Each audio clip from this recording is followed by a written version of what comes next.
Scholar, সারা পৃথিবীতে যিনি দ্বীন প্রচার করেন, মানুষকে ইসলামের দিকে আহ্বান করেন, ভাই আমার তার নাম হলো আফসার রাশিদি। তার নাম হলো ভাই আমার আফসার রাশিদি। ভাই আমার তিনি পৃথিবী বিখ্যাত একজন স্কলার। তিনি কয়েকদিন আগে, সালটা হলো 2020 সালের 9 মার্চ প্রথম প্রকাশ পেয়েছিল। ভাই আমার প্রথম মার্কেটে এসেছিল, ইন্টারন্যাশনাল মিডিয়ার কাছে ফ্ল্যাশ হয়েছিল। আফসার ভাই আমার আসরার রাশিদি, তিনি ইন্টারন্যাশনাল একজন ফিগার। হে জওয়ান যুবকেরা, ভাই আমার দোস্ত আমার, ভাই আমার ম্যানচেস্টার ইউনিভার্সিটি, ইংল্যান্ডের জমিনে ম্যানচেস্টার ইউনিভার্সিটিতে একটা ডিবেট করা হয়েছিল। পৃথিবীর বিভিন্ন ধর্মগ্রন্থের বিভিন্ন ধর্মীয় পণ্ডিতেরা ভাই আমার রিলিজিয়াসের উপরে, ধর্মশাস্ত্রের উপরে তারা ডিবেট করেছিল। হে তরুণ যুবকেরা,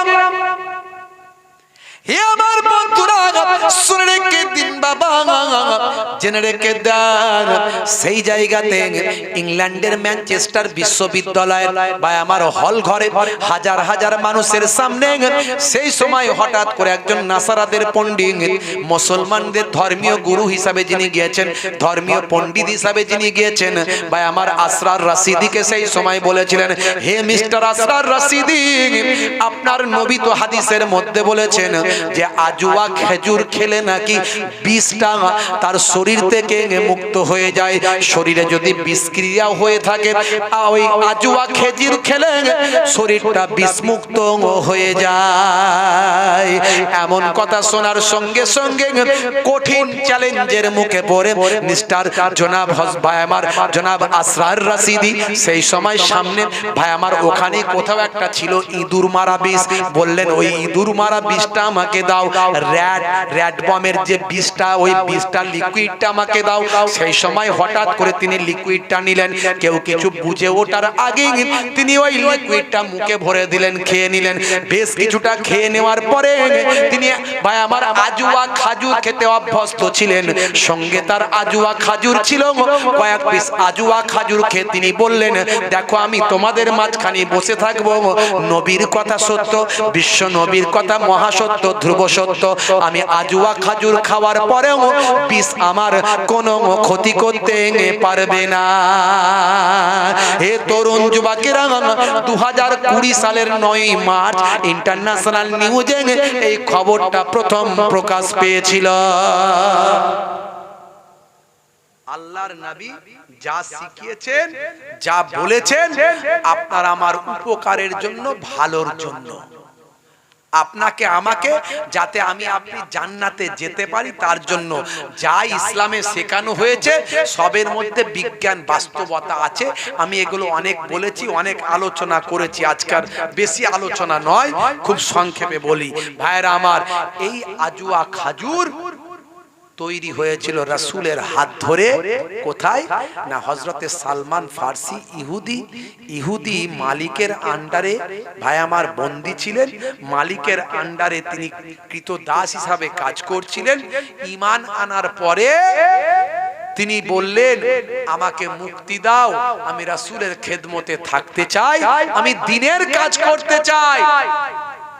ইহুদি দেখলো এত জড়াজড়ি করছে, এতবার বলছে, তো এমন একটা শর্ত দি যাতে করে এই শর্ত পূরণ করতে পারবে না আর সালমান ফার্সিকে আমাকে ছাড়তেও হবে না।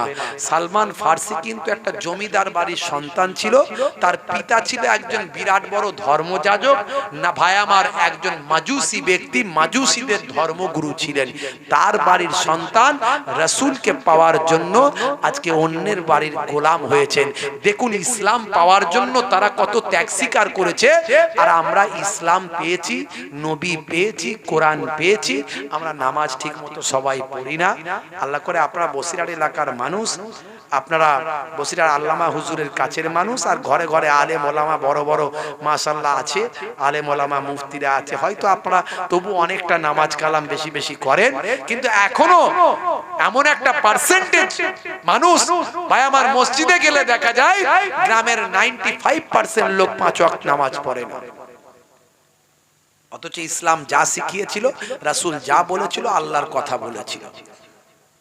বন্ধুরা আমার, হযরতে সালমান ফার্সি রাদিয়াল্লাহু তাআলা আনহু তিনি আজ অন্যের কাছে গোলাম হয়েছেন, যাদের বাড়িতে অসংখ্য গোলাম আছে, তিনি কেন অন্যের কাছে গোলাম হতে বাধ্য হলেন?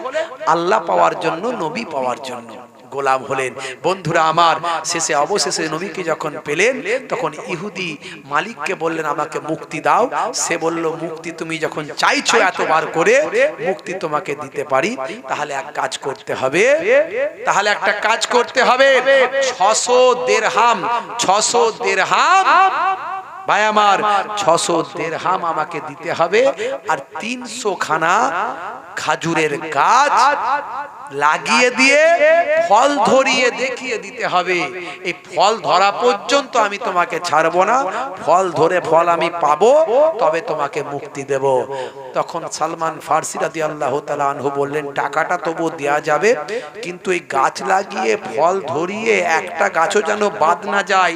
300 খানা গাছের মধ্যে একটা মরে গেলে আবার একটাকে লাগিয়ে দিয়ে তাকেও ফল ধরাতে হবে, এ তো করা সম্ভব নয়। বুঝতে পারছি তুমি ছাড়তে চাও না। মনের দুঃখে নবীকে গিয়ে যখন শোনালেন, দয়ার নবী হযরতে আলী মুর্তজা কারামুল্লাহ ওয়াজহুকে নিয়ে বললেন, চলো আলী, আমি ওই ইহুদির বাগানে যাব। সালমান ফারসিকে বললেন, চলো তুমি আমার সঙ্গে এসো। হে তরুণ যুবকেরা, হে আমার বন্ধুরা, শুনে রেখে দিন বাবা, জেনে রেখে দেন, বিশ্বনবী আপনাকে আমাকে কতটা ভালোবাসেন, নবীর সাহাবায়ে কেরামদের কতটা ভালোবাসেন, হযরতে সালমান ফারসিকে কতটা ভালোবাসা দেখিয়েছেন। হে জওয়ান যুবকেরা, সেই সময় দয়ার নবী ইহুদির বাগানে গিয়ে বললেন। বলার পরে ইহুদি কি করল? সেই সময় বলল, ঠিক আছে, আপনি যখন এসেছেন, আপনি নিজে হাতে খাজুরের দানা পড়তে চান, খাজুরের বীজটা লাগাতে চান। হে জওয়ান যুবকেরা, এক রাওয়ায়াতে পাওয়া যায়, সেই সময় ইহুদি খাজুরের বীজগুলোকে পুড়িয়ে আল্লাহর নবীর হাতে দিয়েছিল, পোড়া বীজগুলোকে লাগাতে দিয়েছিল। তার মনে চিন্তা হয়েছিল, যদি বাই চান্স নবী বলে কথা গাছ হয়ে যায়, তাহলে তো সালমানকে ছাড়তে হবে, সালমান ফারসিকে আমাকে ছাড়তে হবে। হে তরুণ যুবকেরা, তাই বীজগুলোকে পুড়িয়ে দেওয়া হয়েছিল। আল্লাহর নবী পোড়া বীজগুলো নিয়ে সেই সময় হযরতে আলী মুর্তজা কারামাল্লাহ ওয়াজহুকে বললেন, বাবা আলী, তুমি গর্ত খুলে যাও, আর আমি বীজগুলোকে লাগাতে থাকবো, বীজগুলোকে লাগিয়ে দেব, মাটি চাপা দেব। হে বাবা সালমান ফারসি, তুমি পানি দিতে থাকবে, পেছন দিকে একবারও ঘুরে তুমি তাকাবে না। হে জওয়ান যুবকেরা, যতক্ষণ না পুরো কমপ্লিট হয়, 300টা বীজ যতক্ষণ না লাগানো হয়, এইভাবে নবী আমার বীজ লাগাতে লাগাতে গেলেন, সালমান ফারসি পানিটা দিতে দিতে গেলেন। সেই সময় যখন শেষটা লাগানো হয়, পেছন দিকে তাকিয়ে দেখেন আল্লাহর কুদরতি ক্ষমতা, রাসূলের হাত ধরে আমার আল্লাহ কুদরতি শক্তিতে সালমান ফারসি ওই বাগানে খাজুর গাছ দাঁড় করিয়ে দিয়েছে।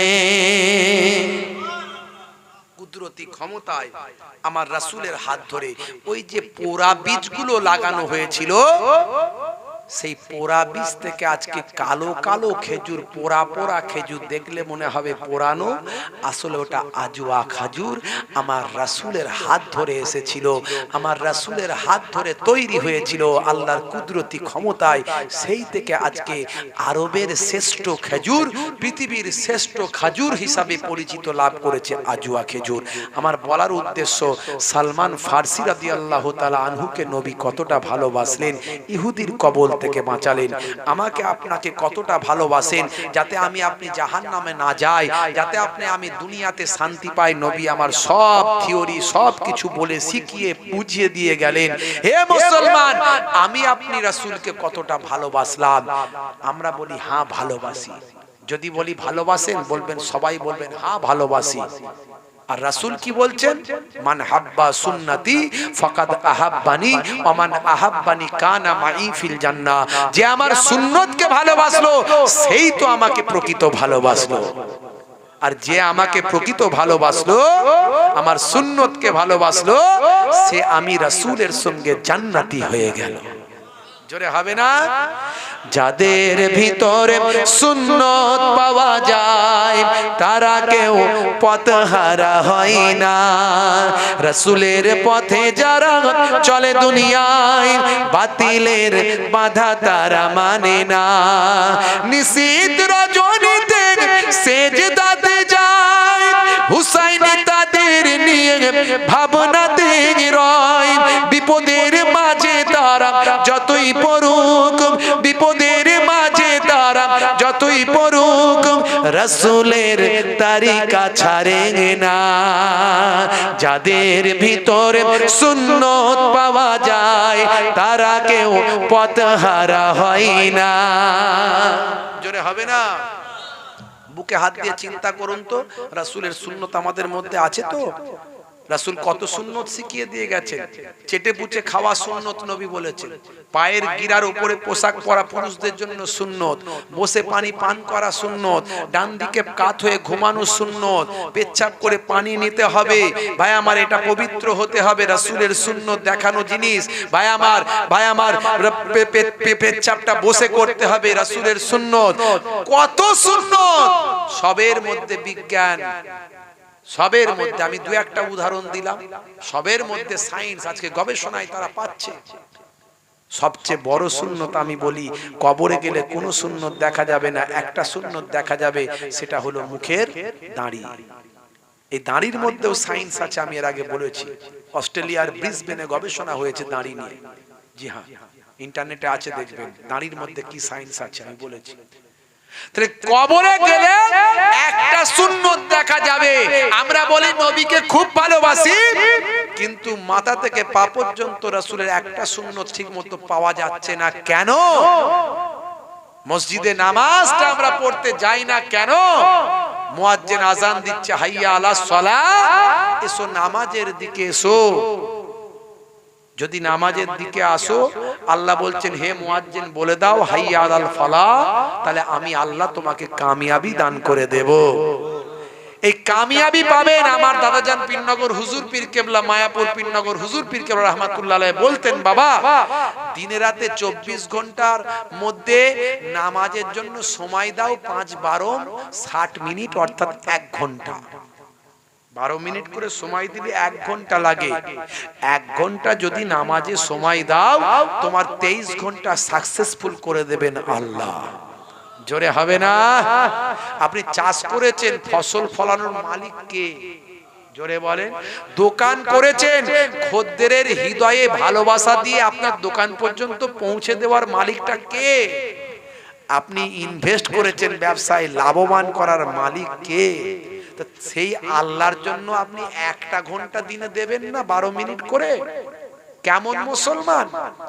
মুসলমানের ছেলে ফ্রি ফায়ার খেলতে গিয়ে ঘন্টার পর ঘন্টা কাটিয়ে দেয়, ক্যারাম খেলতে গিয়ে ঘন্টার পর ঘন্টা কাটায়, চায়ের দোকানে বসে বসে রদ দেখা কলা দেখা কলা বেচা 26 ইঞ্চি হাঁ করে তাকাচ্ছে, চা ঠান্ডা হয়ে যাচ্ছে, মাছি মুখে ঢুকছে বেরোচ্ছে, বলে ফাটা কেস্টের মার দেখছে। উড়ি সর্বনাশ!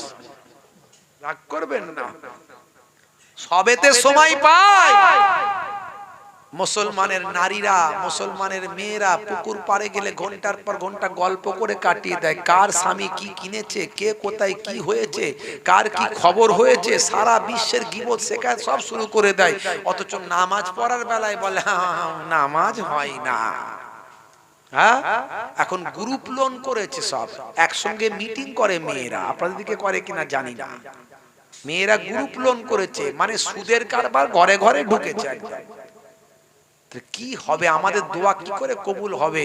আমরা সুদের কারবার করছি, মুখ থেকে অশ্লীল কথা বলছি, গীবত শেখায় চগলখড়ি করছি, নিজেরাই বলি গীবত করা হারাম, গীবত করা ভাই আমার মরা ভাইয়ের গোশত খাওয়া, গীবত শেখায়ত করছি, মুখ থেকে অশ্লীল কথা বলছি, গালমন্দ দিচ্ছি, ভাষা খারাপ করছি, আমরাই বলি গালি দেওয়া ফাঁসে কি কাজ?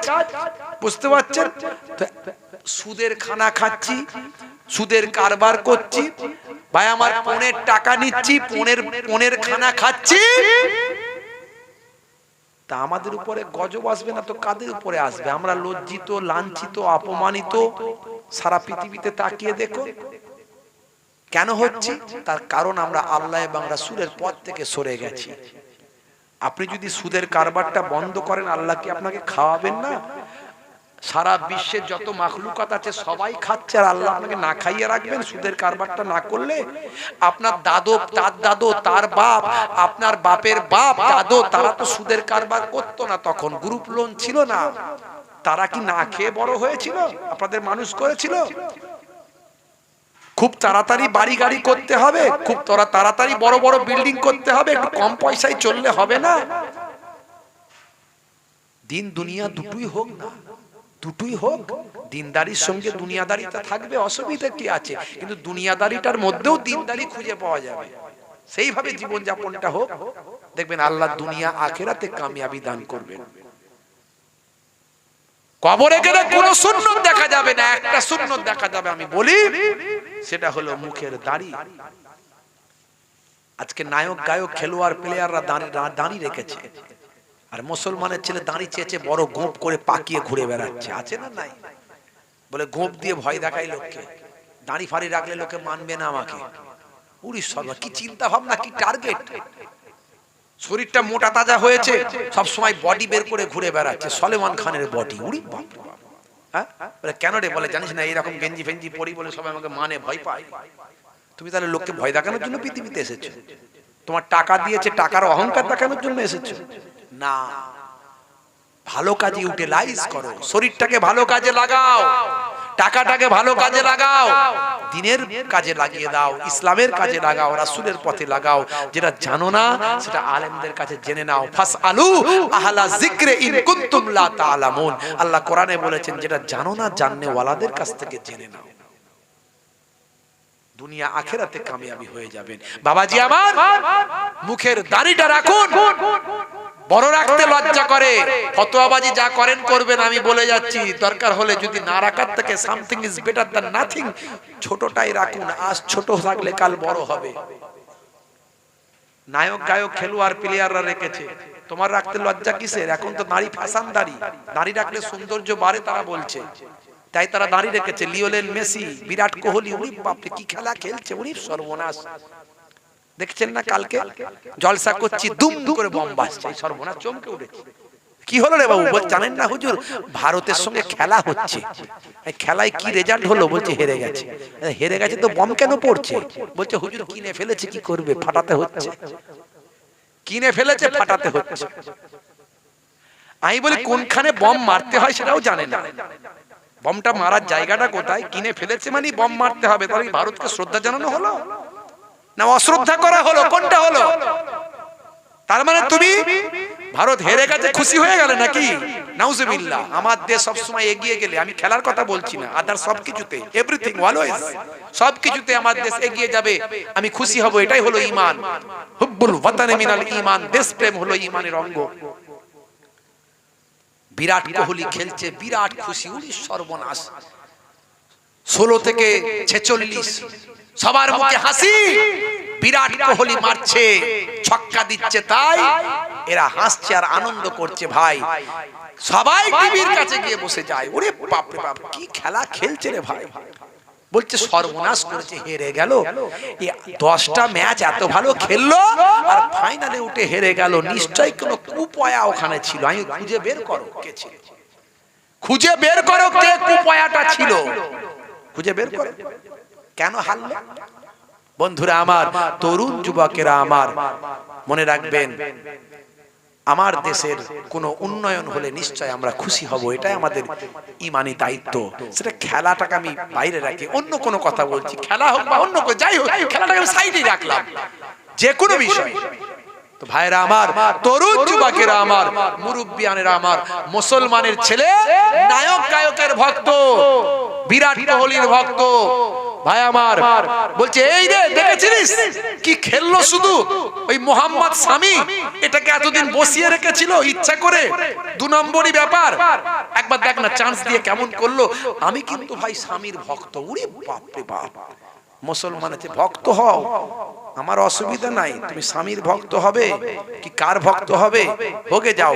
নিশ্চয় আমি যে কোনো বিশেষ ব্যক্তিত্বদের সম্মান করি, ভালো ভালো মানুষদের আমি রেসপেক্ট করি। তবে মনে রাখবেন, মুসলমান সবচেয়ে আগে ভক্ত হবে কার? জোরে বলেন কার? রাসূলের ভক্ত হবে। পৃথিবীর বুকে তোমার শ্রেষ্ঠ মহাপুরুষ, শ্রেষ্ঠ গুরু, শ্রেষ্ঠ টিচার, শ্রেষ্ঠ মনীষী যদি কেউ থাকেন, তিনি হলেন আপনার আমার বিশ্ব নবী। আজকে আমরা রাসূলের ভক্ত হয় না, মুসলমানের ছেলে বিরাট কোহলির মতো দাঁড়ি রেখেছে। কেন রে ভাই? বলে হুজুর এই দাঁড়িটা একটু বিরাট কোহলির মতো রেখেছি। নবীর মতো রাখলে না? বলে না। তো নবীর সুন্নত মনে করেও যদি তুমি রাখতে, ওই দাঁড়িটা তোমার সুন্নত হিসাবে কাজে লাগতো।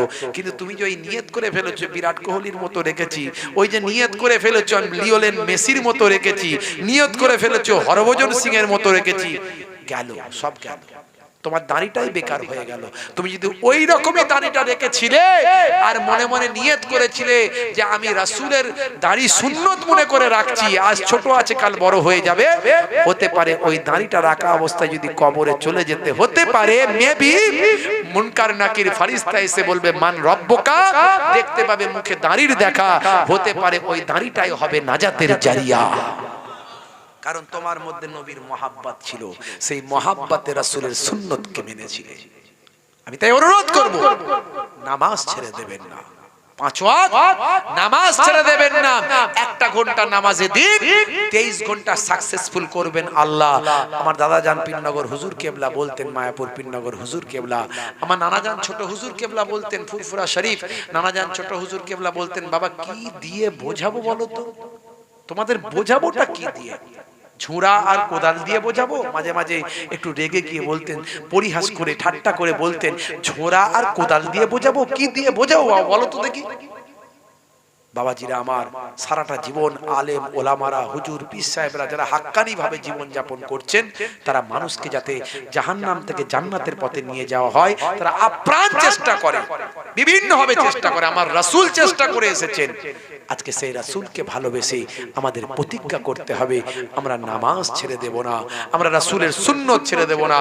আমি নামাজ নিয়ে একটা ছোট্ট কবিতা আমার লেখা আপনাদের মাঝখানে পড়ে আপনাদের খেদমত থেকে বিদায় নেব। তো যাই হোক, এই কবিতাটা আপনাদের মাঝখানে একটু ছোট্ট করে বলে দিই। এই নামাজ দেখুন, আমরা নামাজের উদাহরণ দিই যে কাজ করি, নামাজ কেমন করে পড়বো? আমরা সারাদিন কাজের মধ্যে থাকি, নামাজটা পড়বো কেমন করে? নামাজের ওয়াক্তটা হবে যখনই, মসজিদে চলে যাও তুমি তখনই। নামাজের ওয়াক্তটা হবে যখনই, মসজিদে চলে যাও তুমি তখনই। ছাড়ো এবার ছাড়ো, ছাড়ো এবার ছাড়ো, এবার ছাড়ো এই কাজ তোমারই। ছাড়ো এবার ছাড়ো, ছাড়ো এবার ছাড়ো, এবার ছাড়ো এই কাজ তোমারই। নামাজের ওয়াক্তটা হবে যখনই, মসজিদে চলে যাও তুমি তখনই। তোমার বাঁচা আর তোমার মরা লেখেন মোর প্রভু আমারই। নামাজের ওয়াক্তটা হবে যখনই, মসজিদে চলে যাও তুমি তখনই। জোরে হবে না? ফজরের সময় ঘুমিয়ে থাকি, জোহরে কি দেব কাজে ফাঁকি। ফজরের সময় ঘুমিয়ে থাকি, জোহরে কি দেব কাজে ফাঁকি। রাখো এসব, রাখো রাখো এসব, রাখো এসব রাখো কথা তোমারই। আসর আর মাগরিব হেলা করি, দোকানার আড্ডায় সময়টা দিই। মরলে তোমাকে যেতে হবে, মরলে তোমাকে যেতে হবে, মাটির নিচে ঘর তোমারই। নামাজের ওয়াক্তটা হবে যখনই, মসজিদে চলে যাও তুমি তখনই। জোরে হবে না? এসার সময় ঘুমিয়ে পড়ি, শরীরটা ক্লান্ত মেলিয়ে দিই। লোকে বলে সারাদিন কাজ করা শরীর, নামাজ পড়তে পারিনি হুজুর, ঘুমিয়ে পড়েছে, একটু খাই তাই আর ঘুমাই, আর কি করবো হুজুর, কি করবো বলুন? এসার সময় ঘুমিয়ে পড়ি, শরীরটা ক্লান্ত মেলিয়ে দিই। না না এসব বলো না, এসব বলো না, এসব বলো না বান্দা তুমি। রুটি রুজি দিচ্ছে যিনি, জীবন মরণের মালিক তিনি। রুজি রুটি দেওয়ার মালিক কে? জোরে বলে। এটা বিশ্বাস যদি মন থেকে করি, আপনি বেনামাজি হতে পারবেন না। রুটি রুজি দিচ্ছে যিনি, জীবন মরণের মালিক তিনি। তোমার আমার জীবন দিয়ে, তোমার আমার জীবন দিয়ে করিয়ে ভালো রেখেছেন প্রভু আমারি। নামাজের ওয়াক্তটা হবে যখনই, মসজিদে চলে যাও তুমি তখনই। বলুন ইনশাআল্লাহ, বলুন ইনশাআল্লাহ। হাত তুলে দেখান, বলুন আজ থেকে আমরা নামাজ পড়বো ইনশাআল্লাহ। বলুন হাত তুলে দেখান, কারা কারা নামাজ পড়বেন হাত তুলে দেখান তো দেখি, দেখি কোনগুলো নামাজ পড়বে না ঠিক করেছে আল্লাহর কাছে দেখিয়ে দিই। মাশাআল্লাহ, নারে তাকবীর। কাজা হলে কাজা পড়বে, হয়তো এমার্জেন্সি কাজা হয়ে গেল পড়তে পারেননি। আমরা রাস্তায় থাকি, গাড়িতে থাকি, আমাদের গাড়িতে মাটি রাখা আছে, এমন অনেক জায়গা আছে পানি পায় না, নামাজের ওয়াক্ত পার হয়ে যাবে, বুঝতে পারছেন? এমন অনেক জায়গা আছে যেখানে পানি নাই, রাস্তাঘাটে যেখানে সেখানে আগে লোকজন নামাজ পড়তে পারতো, এখন যে কমিউনাল মেন্টালিটি একটা ভাই আমার রাজনৈতিক দল এসে সারা ভারতবর্ষে শুরু করেছে, তার কারণে মানুষের মধ্যে উগ্রতা সাম্প্রদায়িকতা এমন ভাবে বেড়ে গেছে, যার কারণে রাস্তাঘাটে নামাজ পড়াটা এখন দুষ্কর হয়ে দাঁড়িয়েছে, বুঝতে পারছেন? তো এতে আমার ইসলামের কোনো ক্ষতি নাই, যে নামাজি হবে সে যেভাবে পারবে নামাজ পড়বে। বন্ধুরা আমার, রাস্তাঘাটে আমরা যখন নামাজের সময় হয়ে যায় গাড়িতে বসে বসে নামাজ পড়ে নি, তাহলে নামাজ ছাড়ার কোনো রাস্তা নাই, নামাজ ছাড়ার কোনো রাস্তা নাই। নামাজ ছেড়ে দিয়ে জান্নাতে ঢুকবেন এমন গ্যারান্টি কেউ দিতে পারবে না। নামাজ নূহ নবীর জামানায় ছিল, নামাজ মুসা নবীর জামানায় ছিল, নামাজ ঈসা নবীর জামানায় ছিল। এই রকম 5 ওয়াক্ত ধারাবাহিক ছিল না, সিস্টেমেটিক ছিল না। আমাদের নবীর আমলে সিস্টেমেটিক। মুসা নবীর জামানাতেও 2 ওয়াক্তের নামাজ ছিল, বুঝতে পারছেন? বন্ধুরা আমার, তরুণ যুবকেরা আমার, নামাজ ছেড়ে দেবেন না। কাজা হলে কাজা পড়বেন, একান্ত যদি কাজা হয়ে যায়, যে অবস্থায় যেখানে থাকেন, যে সিচুয়েশনে থাকেন, নামাজ পড়বেন। এখন মসজিদ, এখন অনেককে দেখা যায় আবার কি জানেন তো, মসজিদে নামাজ পড়ে চেয়ারে বসে বসে, আছে না নাই, টুলে বসে বসে নামাজ পড়ে। এটা করবেন না, এটা করবেন না। আপনার যদি সাইকেল চালাতে পারেন, মোটরসাইকেল চালাতে পারেন, আপনি যদি হাঁটতে পারেন, আপনি ধরে লাঠি ধরে ধরে যেতে পারেন, আপনি যদি বসতে পারেন, আপনি যদি বসতে পারেন, পাটাকে অন্যদিকে ঘুরিয়ে দিয়ে, পাটাকে মেলিয়ে দিয়ে, পাটাকে একটু বাড়িয়ে দিয়ে যদি বসার ক্ষমতা থাকে, আপনার জন্য ওই চেয়ারে বসাটা হারাম হবে, হারাম হবে। বন্ধুরা আমার, আল্লাহর নবী এক সময় চেয়ারে বসে বক্তব্য রেখেছিলেন, কিন্তু অসুস্থ থাকা অবস্থায় চেয়ারে বসে নামাজ পড়েননি, বসে নামাজ পড়েছিলেন, মাটিতে বসে নামাজ পড়েছিলেন, চেয়ারে বসে নামাজ পড়েননি। অথচ নবীর জামানায় চেয়ার ছিল, হাদিস থেকে প্রমাণ পাওয়া যায়। সাহাবাদের জামানাতেও চেয়ার ছিল, তারা চেয়ারে বসে বক্তব্য দিয়েছেন, অন্য কাজ করেছেন। এক সাহাবী চেয়ারে বসে ওযু করেছেন, এই হাদিস থেকে পাওয়া যায়। কিন্তু এমন কোন হাদিস থেকে দেখাতে পারবেন না সেই জামানার মানুষ, সেই জামানার নবী সাহাবায়ে কেরামরা চেয়ারে বসে নামাজ পড়েছেন, দেখাতে পারবেন না।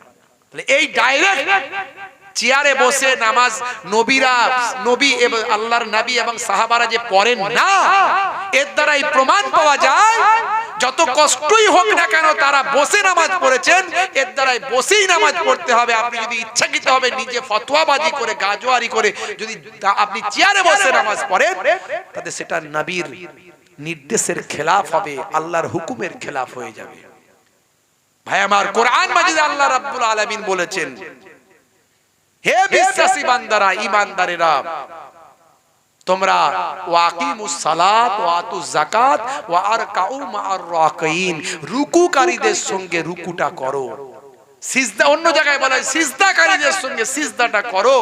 তা আপনাকে সিজদা করতে হবে, মাটিতে বসতে হবে। বন্ধুরা আমার, তরুণ যুবকেরা আমার, 2 নাম্বার আরেক কারণে চেয়ারে বসে বসা চলবে না, কারণ আল্লাহর নবী বারবার তাকিদ করেছেন লাইন ঠিক করতে, পায়ে পা, গায়ে গা, কাঁধে কাঁধ, অর্থাৎ মানে লেভেলটা ঠিক করতে, কাতার সোজা করতে আল্লাহর নবী বারবার তাকিদ করেছেন। আজও মক্কা শরীফ, মদিনা শরীফের নামাজ শুরুর আগে কাতার সোজা করার কথা হেঁকে দেওয়া হয়, বলে দেওয়া হয়। আপনি যদি চেয়ারে বসেন, কাতারটা আপনার সোজা হবে না। 2 নাম্বার। 3 নাম্বার, আদবের খেলাফ। আপনার পাশে মুরব্বি মানুষগুলো সব নিচে বসে আছে, সবাই নিচে বসে নামাজ পড়ছে, আপনি তাদের মাঝখানে চেয়ারে বসে আছেন, এটা আদবের খেলাফ। 3 নাম্বার, একটা অহমিকা বোধ আপনার তৈরি হতে পারে, অনেক কারণ। চেয়ারে বসে নামাজ পড়বেন না। যে মানুষটা মাটিতে বসতেই পারে না তার জন্য চেয়ারে বসা ছাড় দেওয়া যেতে পারে। এটা ফোকাবিদরা, মাসালায় যারা পণ্ডিত, যারা মুফতি, যারা ফিকাহবিদ, তারা এগুলো মাসালার ক্ষেত্রে ছাড় দেবেন, জরুরতের ক্ষেত্রে। আপনি বসতে মাটিতে পারবেন অথচ বসছেন না, এটা করবেন না। বন্ধুরা আমার, তরুণ যুবকেরা ভুল ব্যাখ্যা করবেন না। আমি কাউকে ছোট করছি না, ছোট করার জন্য বলছি না। ভাইরা আমার, তরুণ যুবকেরা আমার, মুরব্বিয়ানেরা আমার, সাহাবাদের জীবনী থেকে পাওয়া যায় না রাসূলের জিন্দেগিতে যত কষ্ট হয়েছে, নবীর জীবনীতে, নবীর জিন্দেগিতে কষ্ট হয়েছে। নবী অসুস্থ হয়েছিলেন, এক সময় রাসূল আহত হয়ে গিয়েছিলেন ঘোড়া থেকে পড়ে গিয়ে। রাসূল আহত হয়ে গিয়েছিলেন, সেই অবস্থায় তিনি চেয়ারে বসে বক্তৃতা দিয়েছিলেন, কিন্তু নামাজ পড়ার বেলায় মাটিতে বসেই নামাজ পড়েছিলেন, চেয়ারে বসেননি। এর দ্বারাই বোঝা যায় রাসূলের যুগে চেয়ার ছিল, কিন্তু চেয়ারে নবী বসে নামাজ পড়েননি, অর্থাৎ আপনার চলবে না। বন্ধুরা আমার, আপনি এক ধারে বসে পাটাকে লম্বা করে দিয়ে যেদিকে পাটা লাগাতে পারেন সেদিকে পা লাগিয়ে দিয়ে আপনি নামাজটা পড়বেন। এইভাবে পড়ুন, রুকুকারীদের সঙ্গে রুকুটা করুন, কাতারটা সোজা করুন। কাতার সোজা করার উপর বারবার জোর দেওয়া হয়েছে, সহিহ হাদিসের মধ্যে এসেছে। বন্ধুরা আমার, তরুণ যুবকের আমার, এরপরেও নামাজ ছেড়ে দেওয়া যাবে না। নেজলা হুজুর পীর কেবলা রাহমাতুল্লাহ আলাইহি আমার মেজো নানা যান যখন অসুস্থ ছিলেন, আপনারা অনেকে দেখেছেন, উনি বিছানায় শুয়ে থাকতেন, উঠতে পারতেন না, মুখটা পশ্চিম দিকে ঘুরিয়ে দেওয়া হতো। ওই অবস্থায় শুয়ে শুয়ে নামাজ পড়েছেন, নামাজ ছাড় দেওয়া হয়নি। পান্দা, দাঁড়াতে পারো না বসে নামাজ পড়ো, বসতে পারো না শুয়ে শুয়েই নামাজ পড়ো, এশারায় এশারায় নামাজ পড়ো। মৃত্যুর আগে পর্যন্ত এক ওয়াক্ত নামাজ কাজা করবে না। আজকে বুকে হাত দিয়ে চিন্তা করুন তো মুসলমান, আমরা কত নামাজ কাজা করে ফেলছি। করবেন না, হাত জোর করে বলি, নামাজ ছাড়বেন না। আর রাসূলের সুন্নত মুখের দাড়িটা আপনি কাটবেন না, ছোট হলেও রাখুন, আর বড় রাখলে তো আরো ভালো। এক মুষ্টির কমে কাটাটা নিষেধ ভাই আমার ফোকাবিদদের মতে, ইমামে আজম আবু হানিফা হুজুরের মতে। তো এক মুষ্টির বেশি রাখলে তো আরো অনেক অবশ্যই ভালো। যারা একান্ত রাখেন না, না রাখার থেকে তো ভালো, ছোট ছোট রাখুন, কিন্তু নবীর সুন্নত মনে করে রাখুন। আজ ছোট রেখেছেন, কাল বড় হয়ে যাবে ইনশাআল্লাহ, এই মনে করে দাড়িটা রাখুন। কখন কবরে চলে যাবেন, ডাক চলে আসবে, কেউ জানে না। যাই হোক, আমার জন্য দোয়া রাখবেন, আমিও আপনাদের জন্য দোয়া রাখি। আগামী বছর এই জান্নাতের বাগানটা থাকবে না, বন্ধ হয়ে যাবে। জোরে বলেন, হবে তো নাকি? তরুণ যুবকেরা আমার, আমার নবী শিখিয়ে দিয়েছেন, সব শিখিয়ে দিয়েছেন। রাসূল আমার উম্মত কেমন করে জান্নাতে যাবে তার চেষ্টা করেছেন। রাস্তা দিয়ে যাচ্ছেন, কোন মুসলমান ভাইকে দেখতে পেলেন, বুঝতে পারলেন, এখন তো সবাইকে আবার চেনা যায় না, কোনটা মুসলমানের পোলা আর কোনটা অন্যের পোলা, কোনটা কোন পোলা, কোনটা জয়নাল আর কোনটা জয়দেব, কোনটা যদু আর কোনটা মইদুল, বোঝা বড় দায়, বুঝতে পারছেন? হ্যাঁ, এ যেমন ভাবে স্টাইলে চলে সেও স্টাইল চলে। কোনটা কে রে ভাই? এও সিগারেটের টান মারছে, ও মারছে, আর বলছে ইয়া নবী, ইয়া নবী, বলছে ইয়া রাসূল, ইয়া রাসূল, আমি নবীর জন্য জীবন দিতে পারি। বিরাট তার স্লোগান, বিরাট আওয়াজ। এই আজকে আমার এই ভাইগুলো তাই খুব ভালো ছেলেগুলো খুব ভালো, মাশাআল্লাহ। তাদেরকে আমি খুব ভালোবাসি। ইয়ং জেনারেশন, যুবকদেরকে প্রেরণা জাগাতে হবে, যুবকদেরকে উৎসাহিত করতে হবে। আর তাদের ভুলগুলো সুন্দরভাবে, তারা তো ভুল করবে, মানুষ মাত্রই তো ভুল করে। আদম নবীও তো ভুল করেছিলেন, করেননি? হ্যাঁ, আল্লাহ জান্নাতে একটা ফল খেতে বারণ করেছেন, খেয়ে ফেলেছিলেন, তাই না? কি জি? আরে অনেক নবীরাই কিছু এদিক ওদিক কাজ করে ফেলেছিলেন। আল্লাহ তার পরবর্তীকালে আমার আল্লাহ তাদেরকে মাফ করেছিলেন, ক্ষমা করেছিলেন। নবীরা মাসুম, নবীদের কোনো গুনাহ নাই, কারণ নবীরা কোনো কাজ এমন কাজ করে ফেললেও সেই কাজটাকে আল্লাহ ঘুরিয়ে তাদেরকে মাসুম বানিয়ে দেন। এরকম দলিল, এরকম প্রমাণ আছে। বন্ধুরা আমার, তরুণ যুবকেরা আমার, তো আদম নবীও তো একটা ভুল করে ফেলেছিলেন, করে ফেলেননি? কি জি? হ্যাঁ, তো এই জন্যই বলা হয়েছে কুল্লু বানি আদম, প্রত্যেক আদম সন্তানই ভাই আমার গুনাহগার। গুনাহগারদের মধ্যে ওরা উত্তম যারা নিজেদের গুনার কথা খেয়াল করে আল্লাহর দরবারে কাঁদে, চোখের পানি ফেলে। আর নবীদেরকে আল্লাহ বেগুনা মাসুম করে দিয়েছেন, দুনিয়াতে তাদেরকে বেগুনা মাসুম করে দিয়েছেন। নবীদের আমার আল্লাহ ভাই আমার নবীদের জিসম মোবারককে মাটির জন্য খাওয়া হারামও করেছেন। ইন্নাল্লাহা হারামা আলাল আরদ আন তাকুলা আজসাদাল আম্বিয়া, নবীদের জিসমকে মাটির জন্য খাওয়া আল্লাহ হারামও করে দিয়েছেন। নবীরা মরে মুর্দানান, মরে জিন্দা। আমাদের নবী যেমন বলেছেন ওয়াফাতি খায়রুল লাকুম, আমার ওয়াফাতটাও তোমাদের জন্য ভালো। হায়াতি খায়রুল লাকুম, আমার জিন্দেগিটা জীবনটাও বেঁচে থাকাটাও ভালো, আর আমার ইন্তেকালের পর ইন্তেকাল হয়ে যাওয়াটাও তোমাদের জন্য ভালো। ওয়াফাতি খায়রুল লাকুম তুরাজু আলাইয়া আমালুকুম, তোমাদের আমলগুলোকে মদিনার রওজায় আমি যেখানে শুয়ে থাকবো ওয়াফাতের পরে তোমাদের আমলগুলোকে আমার কাছে পাঠানো হবে। আমি রাসূলের দরবারে যখন গিয়ে হাজিরা দিলাম, এবারেও আমার সেই কথাগুলো মনে পড়ছিল। আর এই কোরআনের আয়াতটা দেখবেন উপরে লেখা আছে, ইয়া আইয়ুহাল্লাযীনা আমানু লা তারফাউ আসওয়াতাকুম ফাওকা সাউতিন নবী, সাবধান হে ঈমানদারেরা, আমার রাসূলের সামনে জোরে কথা বলবে না, বুলন্দ করবে না, তোমাদের ভলিউমকে হাই করবে না, তোমাদের আওয়াজকে জোরে বলবে না, তোমাদের আওয়াজকে আস্তে করবে, তোমাদের ভলিউমকে আস্তে করবে। রাসূলের সামনে যখন থাকবে আস্তে কথা বলবে। তো আমার নবী ওখানে জিন্দা নবী, সবাই আস্তে আস্তে কথা বলছে। বন্ধুরা আমার মনে পড়ে যাচ্ছিল রাসূল বলেছেন তুরাজু আলাইয়া আমালুকুম, তোমাদের আমলগুলোকে আমার কাছে পাঠানো হবে। আমার রাআইতু মিন খাইরিন ফাহামিদুল্লাহ আলাই, আমি যখন দেখব তোমরা ভালো কাজ করেছো তখন আমি হামদ করব, প্রশংসা করব আল্লাহর দরবারে। আমার আয়াতু মিন শাররিন ফাস্তাগফিরুল্লাহ লাকুম, আমি যখন দেখব তোমরা অন্যায় কাজ করেছো, খারাপ কাজ করেছো, পাপের কাজ করেছো, অশ্লীল কাজ করেছো, অপরাধ করেছো, তখন আমি তোমাদের জন্য আল্লাহর দরবারে ইস্তেগফার করব। আমার নবী সব সময় চেয়েছেন, চাইছেন, কবরে গিয়েও চাইছেন আমার উম্মত যাতে জান্নাতি হয়ে যায়। জোরে হবে না? হে তরুণ যুবকেরা, হে আমার বন্ধুরা, শুনে রেখে দিন বাবা, জেনে রেখে দেন। হে মুসলমান একটু লক্ষ্য করুন, হে আমার বন্ধুরা একটু খেয়াল করুন, একটুখানি লক্ষ্য করুন বাবা বন্ধুরা আমার। তাহলে আমার নবী, আমার রাসূল, দয়ার নবী, দো জাহানের বাদশা হাবিবুল্লাহ জনাবে মুহাম্মদুর রাসূলুল্লাহ সাল্লাল্লাহু আলাইহি ওয়াসাল্লাম, আল্লাহর নবী সব সময় উম্মত যাতে জান্নাতি হয়ে যায়, যাতে পাপ কাজ না করে, যাতে গুনার কাজ না করে, বারবার চেষ্টা করেছেন। নবী উম্মতকে ভালোবেসেছেন, নবী সকলকে ভালোবেসেছেন। আল্লাহর নবী সাহাবীদের ভালোবেসেছেন, আল্লাহর নবী সারা বিশ্বের মাখলুককে ভালোবেসেছেন, সবাইকে ভালোবেসেছেন রাসূল। রাসূল সবাইকে ভালোবেসেছেন। বন্ধুরা আমার, তরুণ যুবকেরা আমার, আল্লাহর নবীর একজন সাহাবী ছিলেন, নাম হলো হযরতে সালমান ফারসি রাদিয়াল্লাহু তাআলা আনহু। পারস্যের মানুষ ছিলেন, পিতা ছিল অগ্নি পূজক, আপনাদের জানা আছে, আমি বেশি বলবো না। তিনি মদিনা শরীফে বাজারে বিক্রি হয়ে গিয়েছিলেন, একজন ইহুদি ক্রয় করে, একজন ইহুদি ক্রয় করে নিয়ে এসেছিল। বন্ধুরা আমার, এই যে আজুয়া খেজুরের কথা বলছিলাম না, এই আজুয়া খেজুর পৃথিবীর শ্রেষ্ঠ খাজুর। এই খাজুরটা মদিনা শরীফে আমার রাসূলের হাত দিয়ে বসানো গাছ থেকে প্রথম শুরু হয়েছিল। জোরে হবে না?